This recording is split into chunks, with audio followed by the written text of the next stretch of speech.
I'm going to slide over and act moderator. We're going to show a couple of clips, so that will kind of be the balance of, or a big chunk of the program. And then I want to leave plenty of time for questions.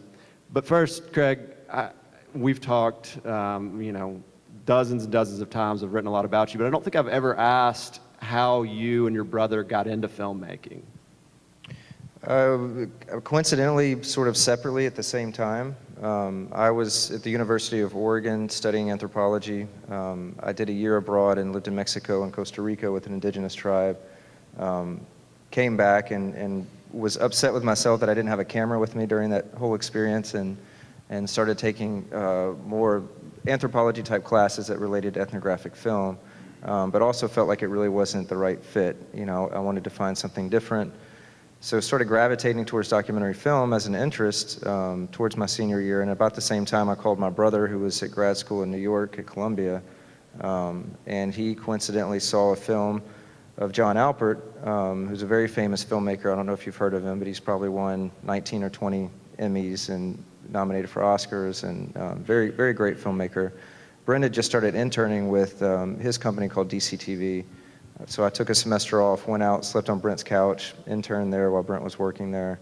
And then we ended up being John Alpert's editors, started traveling with him. You know, he took us to Iraq, to Afghanistan, to all these places, you know, and basically taught us the trade of how to do journalism in combat zones. But he was also a long format filmmaker as well. And so what was great about working with John is that we were learning both, you know, how to tell these longer stories, but also how to work as journalists. He used to work for NBC a long time ago, doing pieces for them. And so, you know, that's really how we learned. We didn't go to film school. We learned from working with John, and then eventually started producing on our own. Well, I think some of the clips that we're going to show today will demonstrate the diversity of your career and all the different subjects that you've tackled. But as you mentioned, combat zone coverage has been something that you guys have returned to on and on. I think we're going to show a clip from Juarez. You know, can you talk, before we show that, about how you kind of first dealt with being in that situation, and whether or not your experience doing that has changed, you know, the way you shoot, the way that you kind of mentally prepare for it? Yeah, I mean, you know, every country we go to is very different, and you have to approach it very differently. You know, Iraq, you know, we've been in Iraq where we're, you know, the first year in Iraq, we were pretty much all filming with Iraqis. And so that was a very different experience than when we went back and we embedded with the Arkansas National Guard, and that's a completely different experience that you prepare for very differently. Going to Juarez, Mexico, was probably the most difficult thing to prepare for, especially when you know how many journalists that they kill on a regular basis in Juarez and Mexico overall. So, you know, going into Iraq, yes, obviously you're expecting to have, you know, combat situations, but you're also with soldiers who are protecting you at the same time. You know, Juarez is a very kind of eerie place because we go in there, and our method of staying safe is basically to fly under the radar. So that means we don't have a big security team. We have one guy that watches us. That's it. He carries one pistol. You're never going to outgun the cartels if you come across them, so it's pointless to even go that route. You know, so that's how we prepare. I mean, in Juarez, we try to be as invisible as possible. I speak fluent Spanish. Our security guard is like, you don't speak Spanish, you don't talk to anybody, let me do all the talking. I mean, once we actually get in and start telling a story, that's different. But in terms of if we're on a scene or if we're somewhere where we don't know the people, it's just as cautious as we can possibly be. We never tell anybody where we're staying. A lot of the times we walk back and forth over the bridge from El Paso, so we'll put all of our cameras in our backpacks, because you can't trust the police, you can't trust the military there, you can't trust anybody. So, you know, we walk across looking like tourists. We always make sure at the middle of the bridge from El Paso to Juarez, we can see when his car is parked, so we don't walk off that bridge till we see his car, and then we get in his car and we go off and do our reporting. And what you're using cameras that, you know, the average person might think is just a tourist camera. You're not using big rig. Yeah, I mean, where's Steven? Okay, so Steven has one of my cameras here. It's all right, they can see it, but you know, these cameras now, you know, you can do both video and photography on these cameras now, which help a little bit. But no, I mean, once we're out filming, you know, that's why he's there. He's watching our back. And if he sees somebody or some sort of situation that worries him, he'll just tap us on the shoulder and we get in the car and we leave as quickly as possible. And we've had, you know, some pretty, you know, hairy situations there. We've never come under fire in Juarez. I mean, we have in Iraq plenty of times in terms of combat, but you know, Mexico is one of those places that if it happens, I don't think I'm not going to be here to talk about it, because majority of the people that get kidnapped, you don't ever hear from them again. Even when there is a ransom, they typically kill the people regardless. So you know, you do have to be extremely careful and watch out. Well, so you're married, you have a young child. Has your willingness to do this sort of reporting changed at all?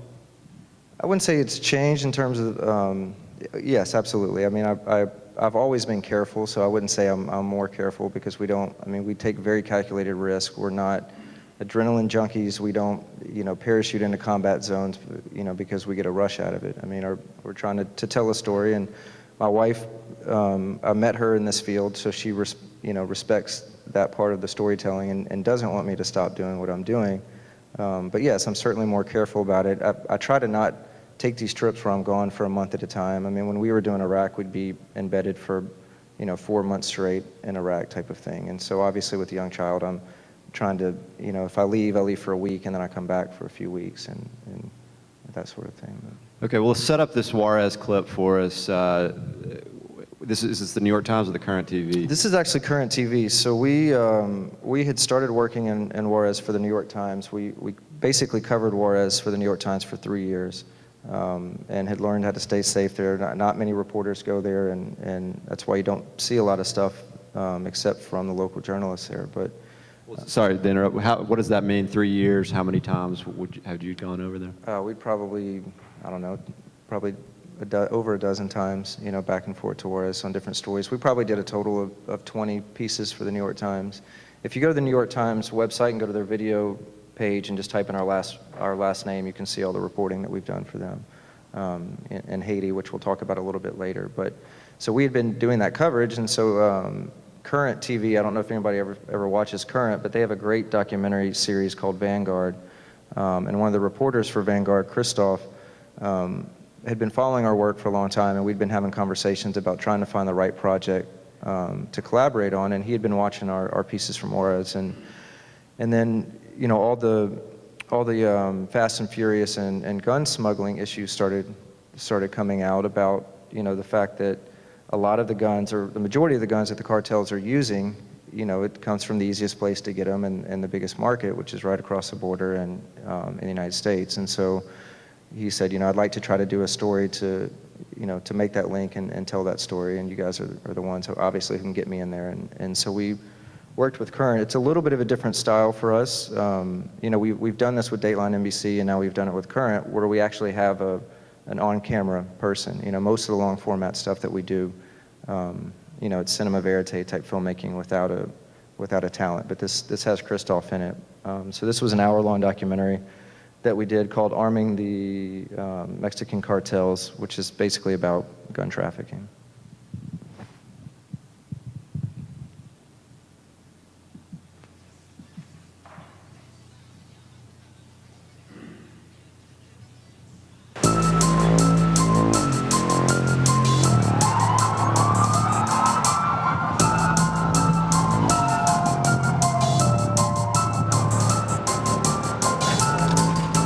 The violent drug war has turned the streets in many of Mexico's cities into virtual police states.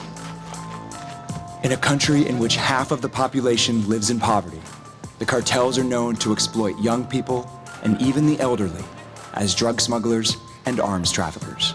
In the eyes of the authorities, everyone is a suspect.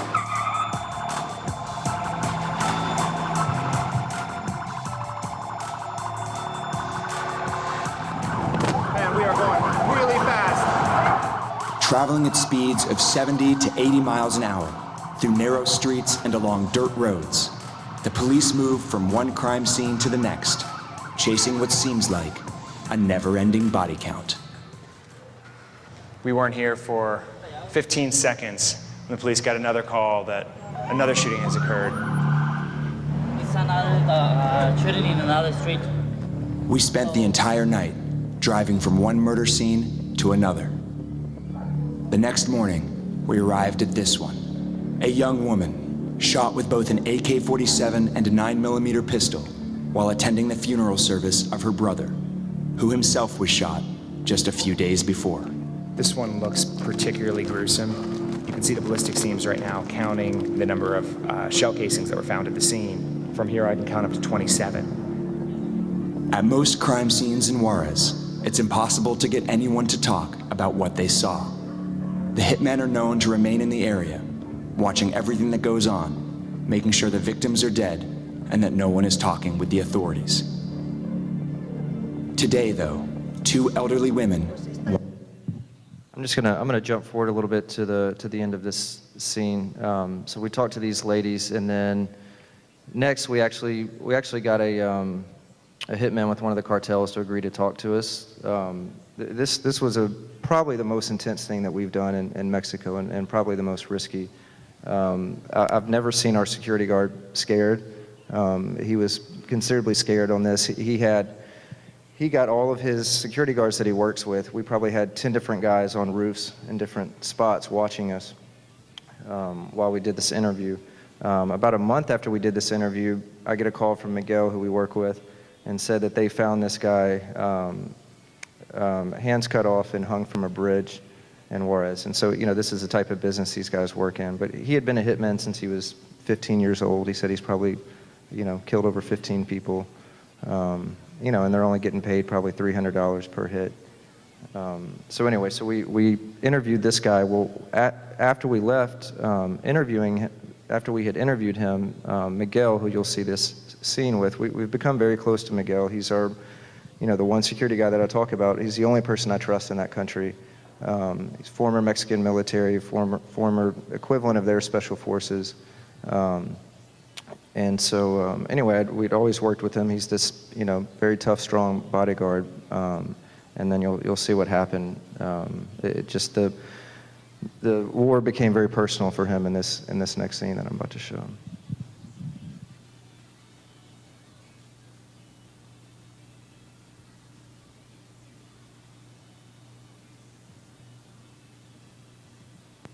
Viene a distancia César y Elsa. Okay. Perfecto.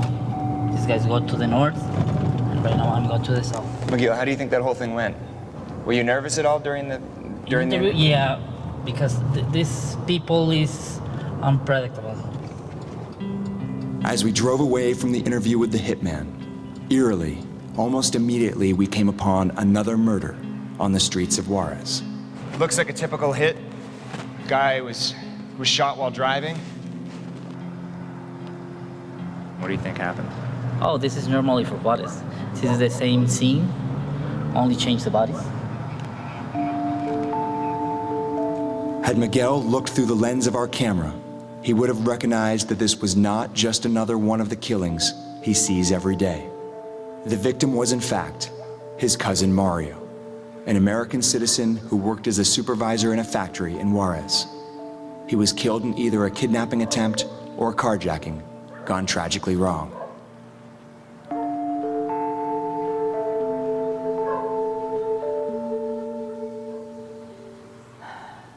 Miguel learned of Mario's death the following morning when he saw the photos in the newspaper. I just can't believe that we were there last night filming this and we had no idea. I see the newspaper and I'm behind the photographer and I never see the body. He have one boy, two girls. This kid is our American citizen too.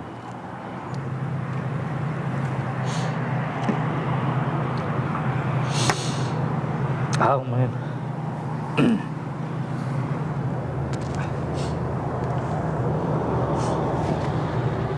Is this the first time that you've cried about a death in this city? Yeah. Yeah. Coming up, we see for ourselves where the seemingly endless supply of drug cartel foot soldiers is coming from. Siendo de un cartel, todos tienen dinero fácil. Si me matara no me importaría. And we find out how they're getting their weapons.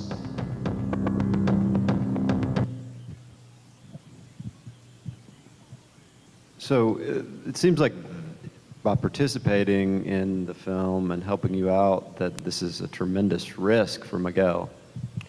Yeah, I mean, this is his business. I mean, we did another story about him, sort of about, he's very conflicted right now because, you know, when we first met him, he had this very small security company.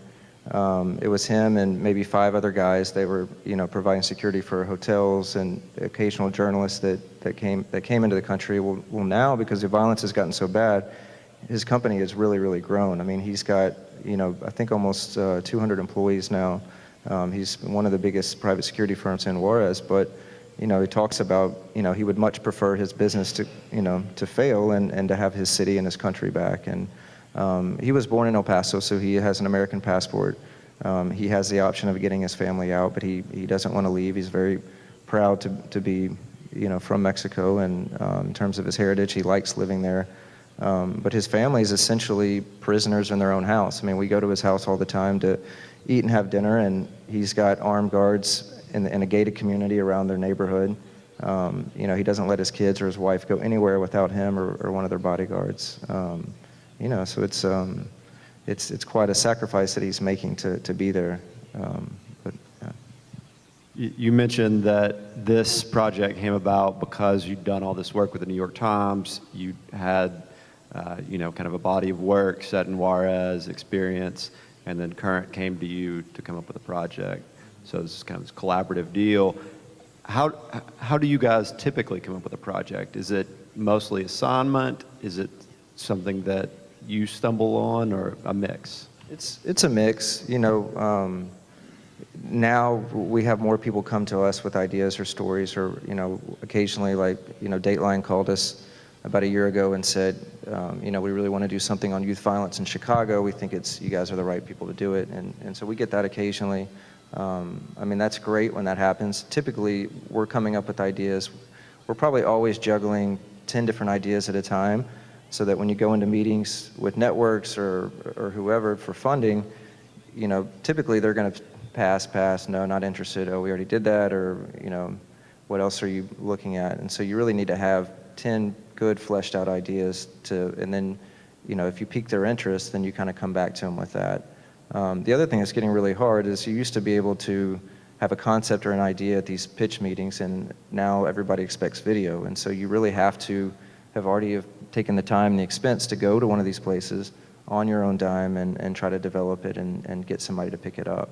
And so the New York Times was really great for us when we first started working with them. When we did Off to War in Iraq, it was for the Discovery Times channel. And so when the Discovery Times channel went away, a lot of the executives from there ended up at the New York Times when they were first launching their video department, which was great for us. So Vivian Schiller, who was overseeing it in the beginning, was a good friend of ours. You know, and she really wanted to bring this type of filmmaking to their journalism to have it be different. So they started asking us to produce for them, but they didn't have a lot of money. So we said, okay, well, cover our expenses, you know, as much money as you can give us, but we want to maintain rights to everything that we're shooting, so that we can develop into longer stories. And that's worked out pretty well. We did this piece, and the Haiti piece, which I'll show in a little bit, has also turned into a feature film that we're working on right now. So the New York Times seems like a perfect fit for you because you're able to do that cinema verite style. Is there any tension, you know, in doing something like this Vanguard piece, working for Dateline? Brent's doing the 60 Minutes thing, or I guess y'all both are. Is it a kind of the things we have to do to pay the bills, or are you okay with doing these different styles? I like it. You know, I like to do different stuff. I mean, if I had my choice, you know, every film we make would be an HBO cinema verite film, but that's difficult to do. And can you talk about why you guys are so passionate about verite?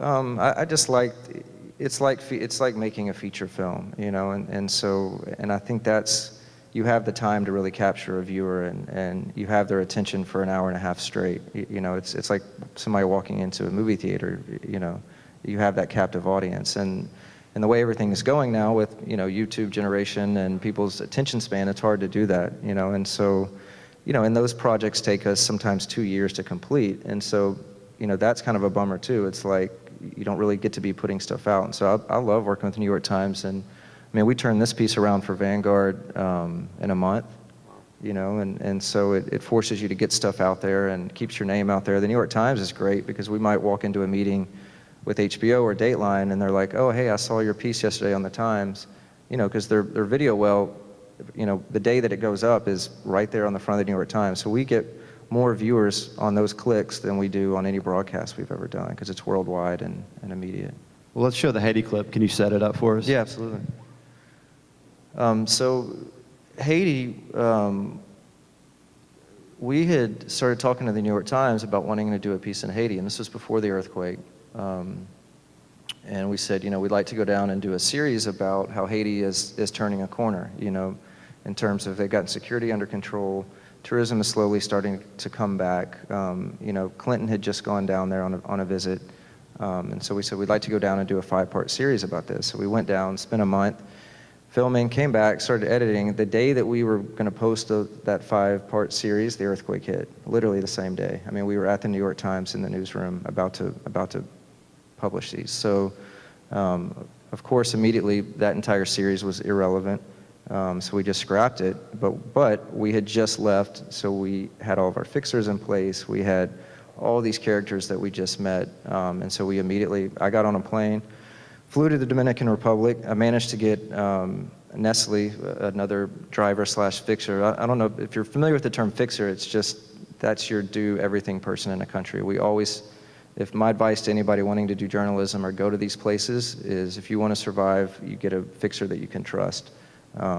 Because in every country they're the people that are watching your back the whole time. And so anyway, I got a hold of Nestle and said, meet me at the border. He came, picked me up at the border, and within a day I was filming. So we beat a lot of the journalists down there and got a lot of footage that nobody else had because we were telling it from a Haitian's point of view, and we really don't like to do sort of packed journalism. If during the earthquake, once everybody started showing up, if you went to the General Hospital there, it was like a scene. You had every major news person from Anderson Cooper to Sean Penn was there, and it's great because it does bring a lot of attention and it brings a lot of aid, but there's also a side of it that really turns me off in the sense of the way that's done.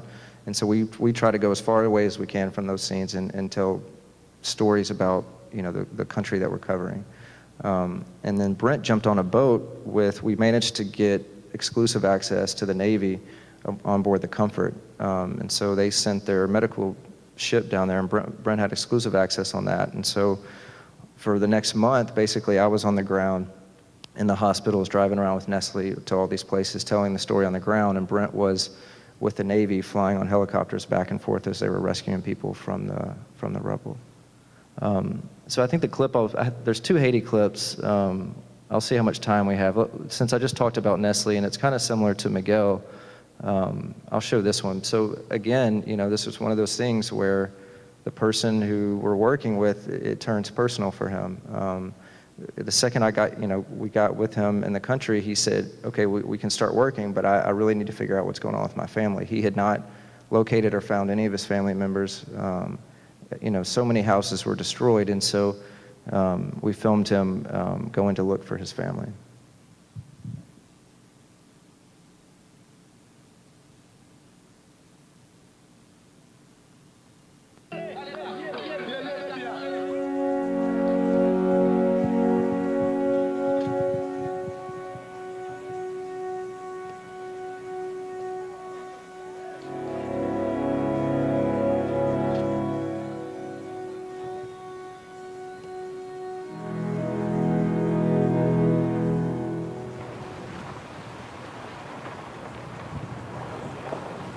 Oh my gosh, it looked like a bomb in Iraq.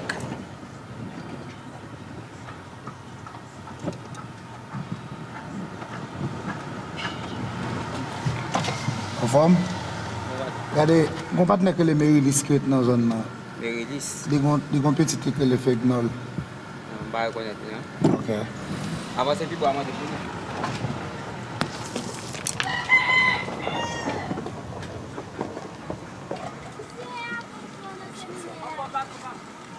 Bonsoir. Compatne que les mérilis dans zone là. Monsieur kon pêche poisson. Monsieur kon petit que le fegnol.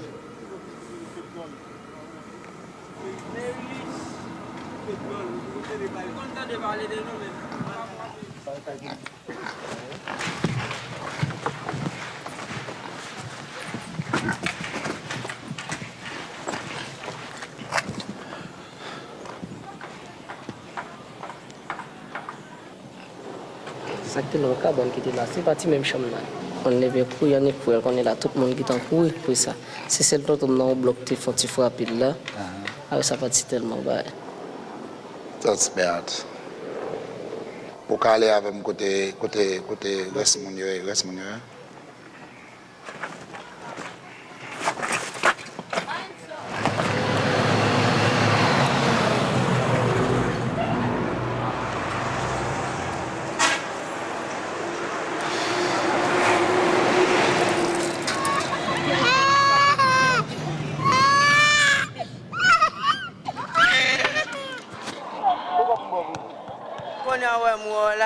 Je me sens mal à l'aise, j'aime gros tout.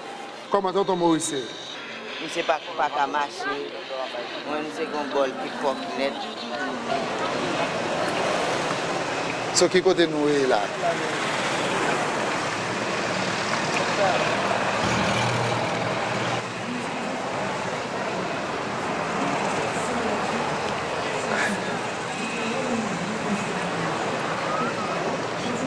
Combien de monde qui dorment là? 11. Ben mon chan va iti moun yo. Mon chan va iti moun yo men. Kote moun ki ave yo? Kote moun ki ave yo? Maman qui est parti. Poussez mouche pour yo. Et ça dommage? Oui. Oh my God. This one cannot work.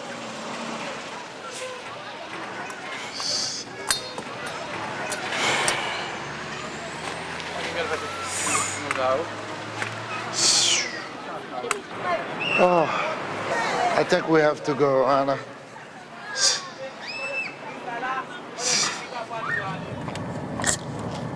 Oh my God. I don't know what to say.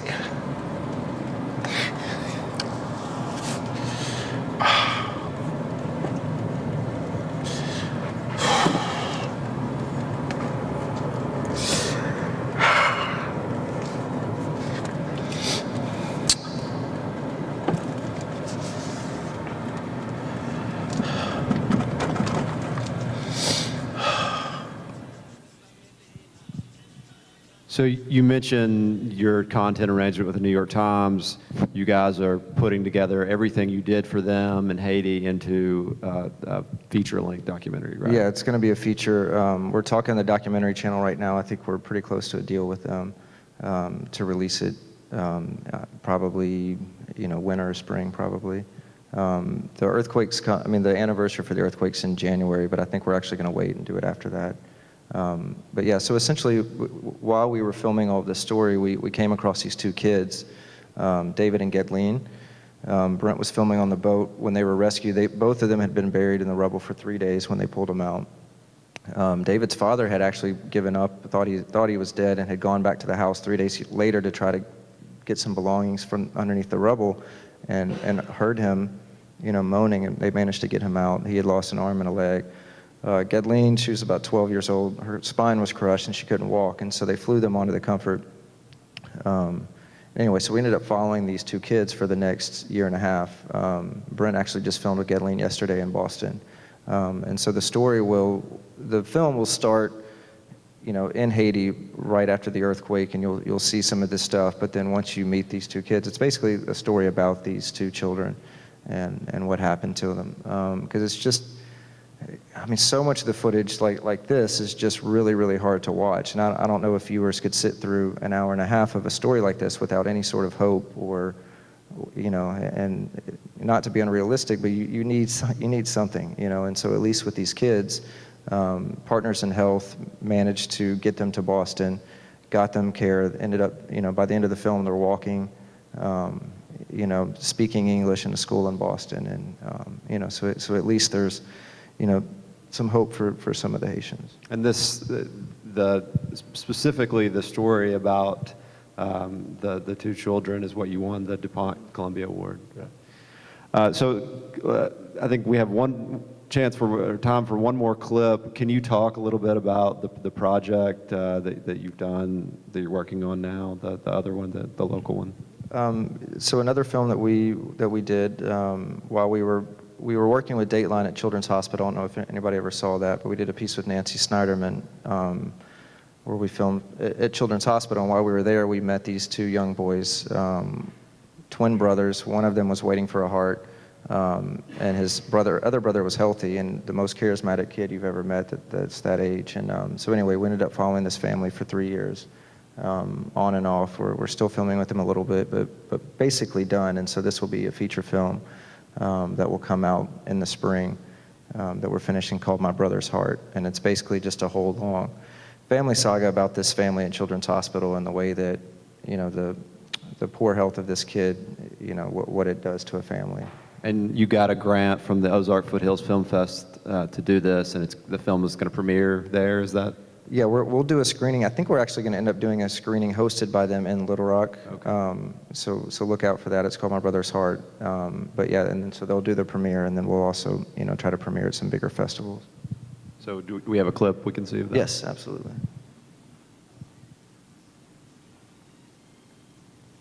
And I hope I don't thoroughly depress everybody today while they walk out of here. But again, this is pretty heavy material. But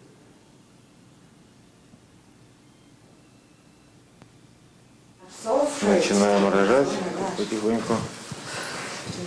Ольга, последнее махание. Окей? Very nice. Thanks. Very good. Not easy. All right. Good job. Oh, look, Olga. Yeah, look. 1, 2. Congratulations. Thank you. ×2. Hold it for a second. I can find the way it is. Yes. Okay, one. The same. Okay. Yeah, but one's a little smaller. Yeah. Just smaller, yes, but. Thank you.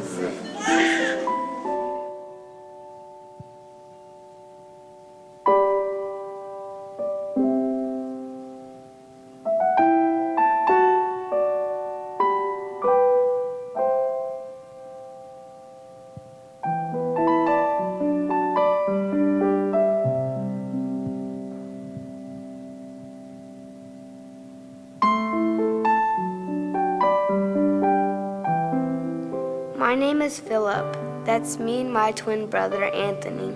He's 15 minutes older than me. And that's my dad, Eugene. He's from Russia.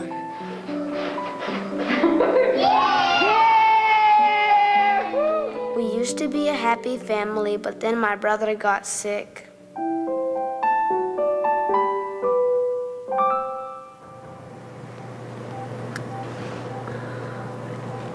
Holding bench again, Mike. Okay. I think you can give a little more volume, guys.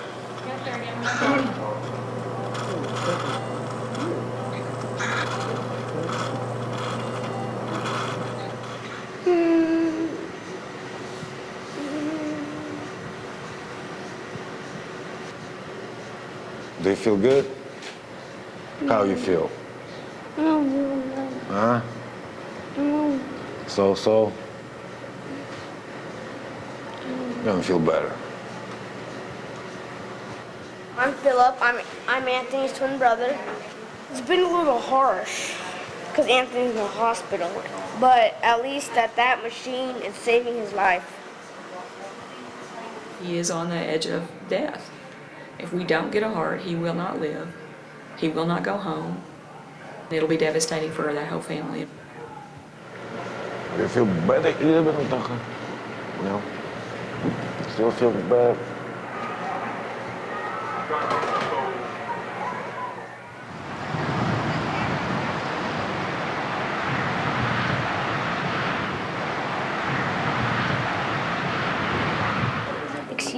Yes, sir? Have you found out any more information when Anthony's going to get his heart? Any information at all? Well, we know he's on the list and that he's been waiting a long time. So is there anyone on the list that is longer so far? Well, unfortunately, this list, it's all confidential information. I cannot tell you how many there are above him waiting. Okay, well, I'm going to go check on Anthony. Okay. So thank you very much. Okay, thank you. We'll keep checking. Thank you. All right. Thank you very much. You know what? I worry about you more than I worry about her. I think so. Because she expresses her worry. And yours, all in here. Thanks, guys. Okay, thank you. I'm just going to jump forward a little bit to this very end. Already the drinking, fuck. Try to relax again, I don't know.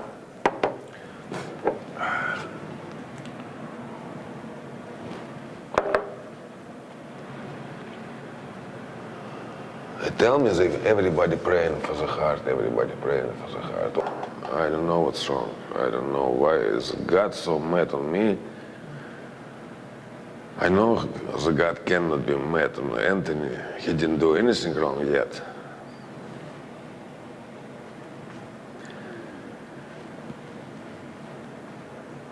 I don't know.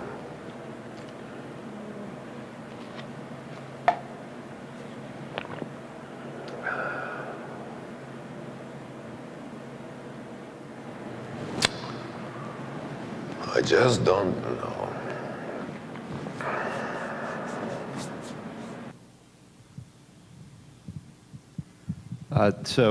In the piece that we wrote about you guys in the Influential Arkansas issue, I quoted from Brent's acceptance speech for the DuPont Columbia Award, and he said, "Our goal with all of our films is to tell a simple, honest human story about subjects that can sometimes be incomprehensible and hopeless."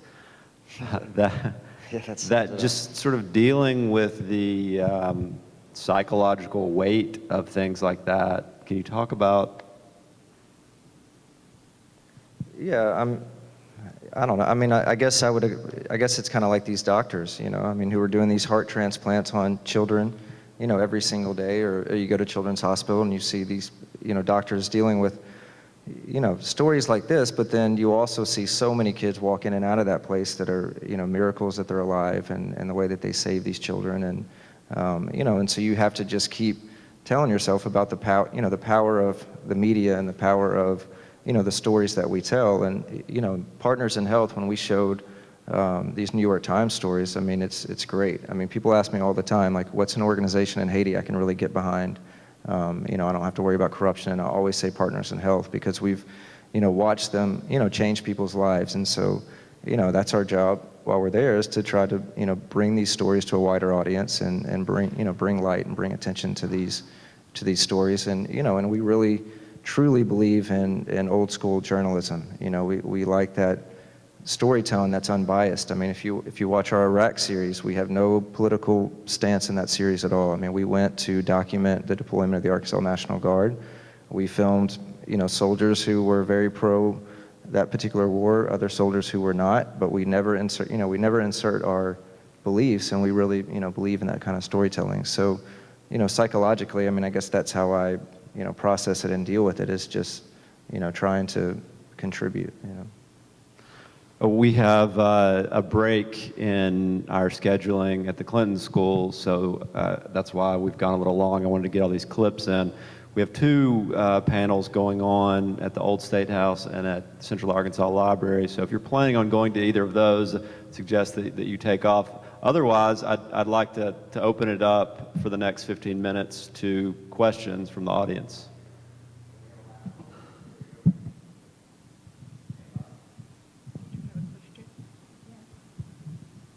Do we know how that progressed? Yeah, I don't want to say too much because we okay. haven't released the film, Sure, but okay. just not to leave you suffering. He does get a heart. You know, there's that story has a whole lot of very happy ups and downs, but he did get his heart.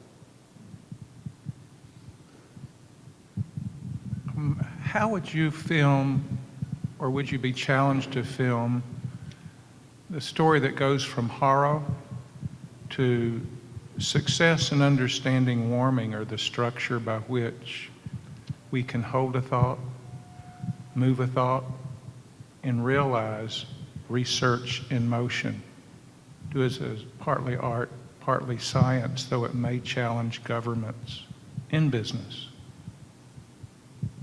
I'm not sure what the question is exactly. How would you film, or how could you approach a story that transforms or transfigures horror to the celebration of the gift of life when your technology is very small? Right. But governments can be very corrupt. Right. And to expose that, right, or tell that story. It's really different with every single project that we do. You know, a lot of times we don't really know what story we're going to come away with. We might have an idea when we arrive. You know, Haiti in the earthquake, I mean, we had a sense of what, you know, what the stories would be, but not really. I mean, it's very broad, and that's the challenge of what we do, is to get in there, you know, find a story and find, I mean, for us, it's all about access. I mean, the way you tell powerful stories is getting access to the story.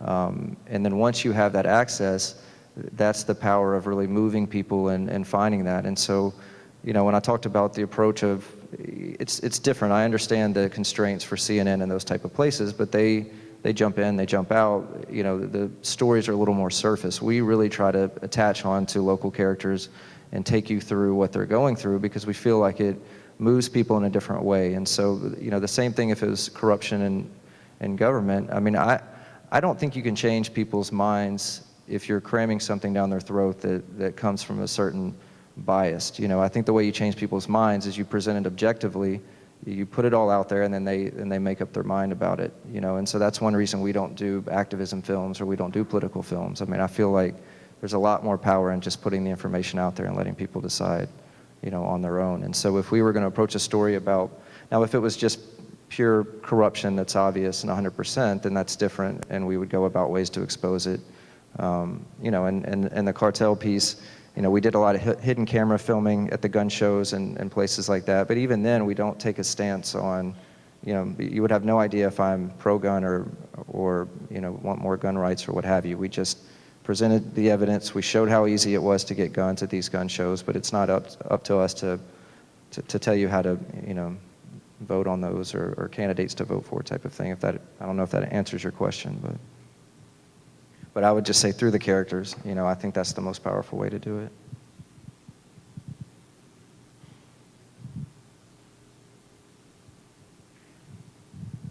It seems like to me that you tell your stories a lot like Ken Burns, from the bottom up rather than the top down. And I've just really enjoyed watching this today and kind of finding your background.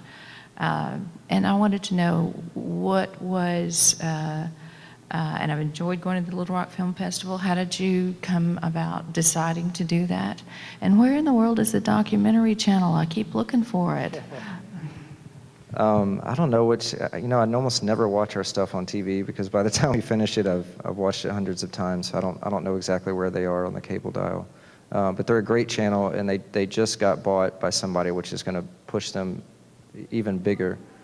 I think it is on Comcast. I'm not sure. If you go to their website, you can find information about it for the documentary channel.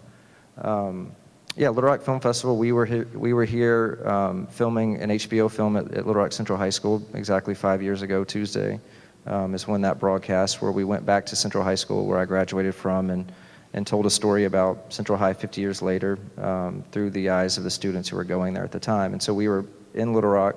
We had talked about, you know, trying to start a festival. We felt like Little Rock was perfect, and really couldn't believe that nobody had started a festival here. And so we got together with Jamie Moses and Owen Brainerd and said, let's try to do this while we're here this year full time filming that film. And we had no idea what to expect. I mean, we thought, let's show some films and, you know, see what the demand is. And our first year, you know, our crowds were great.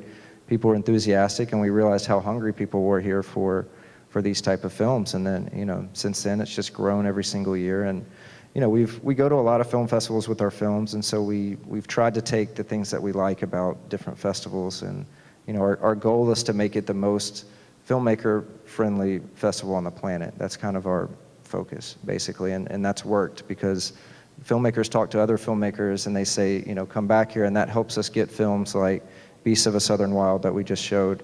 You know, that went to Sundance, Cannes, and then Little Rock Film Festival. So for a festival that's only 7 years old, that's very hard, and it helps to have people like Lindsay who knows people who are involved in the film, and so you make those collaborations work to get the filmmakers here, and you know, anyway, so we're excited about that success.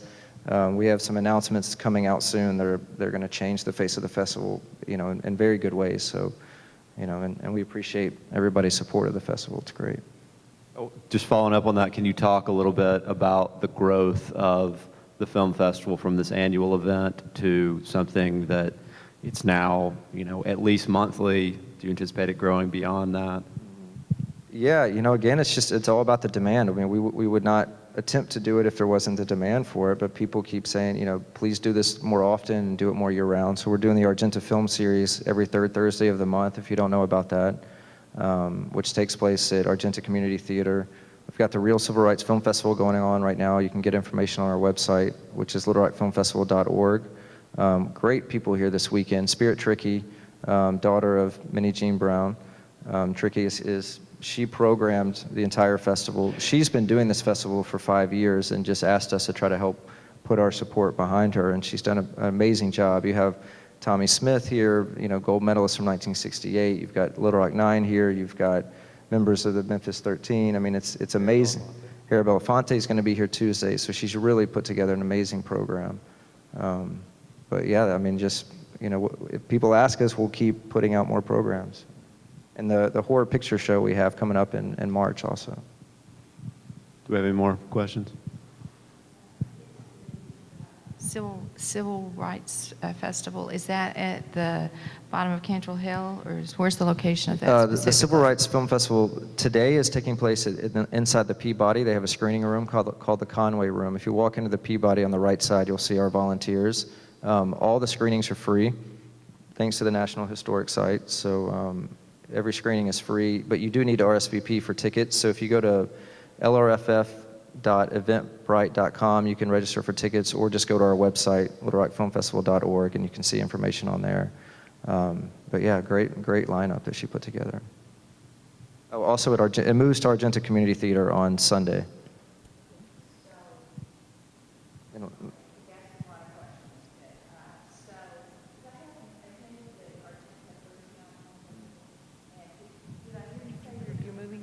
Sunday? Are you moving that to Sundays? That's just no. That's the Civil Rights Film Festival. Okay, Will be on sorry, Sunday. I mixed that up. Yeah, that's always Yeah. every third Thursday of the month. Exactly. I just think you need some more publicity about that. Okay. The world doesn't know. All right, we're trying. We're trying. Do we have any more questions? This is a filmmaking question I have. Filmmaking process. I want to know, like, if you have an iPhone, what's the reality, you know, like taking a project where to be shown on like Dateline or 60 Minutes, you know, if you shot a documentary? Not very good. I mean, the problem, now if you captured an event that was taking place that nobody else had footage to, you know, for example, the Dateline story that we did in Chicago was about, you know, this young kid who was beat to death, and somebody had filmed it on an iPhone essentially, and it went viral.